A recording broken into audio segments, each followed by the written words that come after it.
यूरोपीय संघ ने हाल ही में भारत की एक तेल कंपनी पर भीषण प्रतिबंध लगाए हैं। रूस पर प्रतिबंध लगाने के नाम पर भारत की नायरा एनर्जी पर लगा बैन अब इसे भारी पड़ रहा है। खबर है कि नायरा एनर्जी के 3 टैंकर अपने माल के साथ इस समय समंदर में अटके पड़े हैं। यूरोपीय संघ के नए प्रतिबंधों के चलते भारत की नायरा एनर्जी के 3 टैंकर अपने माल का डिस्चार्ज नहीं करवा पा रहे। नायरा, जिसकी अधिकांश हिस्सेदारी रूस की तेल कंपनी रोसनेफ्ट के पास है, वह इस समय वैश्विक व्यापारिक दबाव का सामना कर रही है। 18 जुलाई को यूरोपीय संघ ने नए प्रतिबंधों की लिस्ट जारी की थी। इस नई सूची में भारत की नायरा एनर्जी का नाम था, जिस पर प्रतिबंध लगाया गया है। प्रतिबंधों के कारण यूरोपीय कंपनियों और तेल सर्वेक्षकों ने उसके उत्पादों से दूरी बना ली है। भले ही उनका भुगतान हो चुका हो, बावजूद इसके यह सामान नहीं डिलीवर किया जा रहा। 3 टैंकर जो यूं ही खड़े हैं, उनमें पहला है अलोरा नामक टैंकर, जो लगभग 60 मैट्रिक टन जेट ईंधन लेकर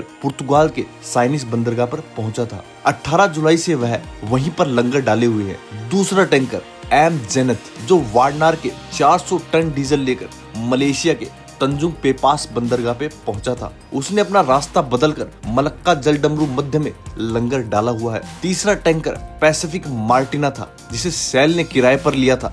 बानानार से जेट ईंधन लेकर निकलने के बाद ओमान की खाड़ी में बिना खरीदार के घूम रहा है। एक रिपोर्ट में इन जहाजों को लेकर जिक्र आया है। रॉयस की रिपोर्ट में इस बात को लेकर जिक्र था कि कैसे नायरा एनर्जी के 3 टैंकर अपने माल का डिस्चार्ज नहीं करवा पा रहे। रस में छपी रिपोर्ट में सूत्रों का कहना है कि प्रतिबंधों के चलते जहाजों का संचालन कठिन हो गया है। कुछ शेप मालिक अपने रूबरू भी रद्द करवाने की मांग कर रहे हैं।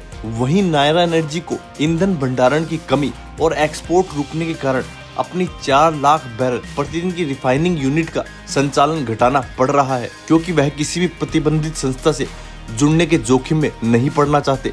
नायरा की ओर से अब तक कोई आधिकारिक प्रतिक्रिया नहीं आई है और न ही इन जहाजों से जुड़े ब्रोकर्स या कंपनियों ने इसे लेकर कोई टिप्पणी की है। सामने आई तो बस ये खबर, जिसे सूत्रों के हवाले से छापा गया है। इस पूरे घटनाक्रम से ये तो साफ हो गया कि रूस से जुड़े किसी भी संस्थान को लेकर वैश्विक स्तर पर जोखिम अब बढ़ता ही जा रहा है, वो भी तेल निर्यात को लेकर।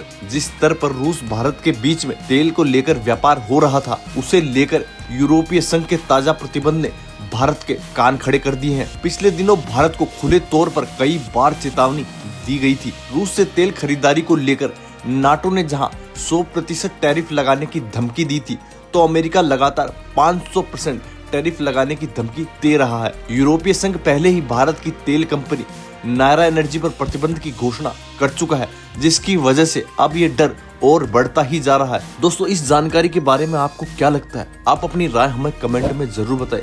अगर आपको ये जानकारी वास्तव में अच्छी लगी तो चैनल को लाइक और सब्सक्राइब जरूर करें।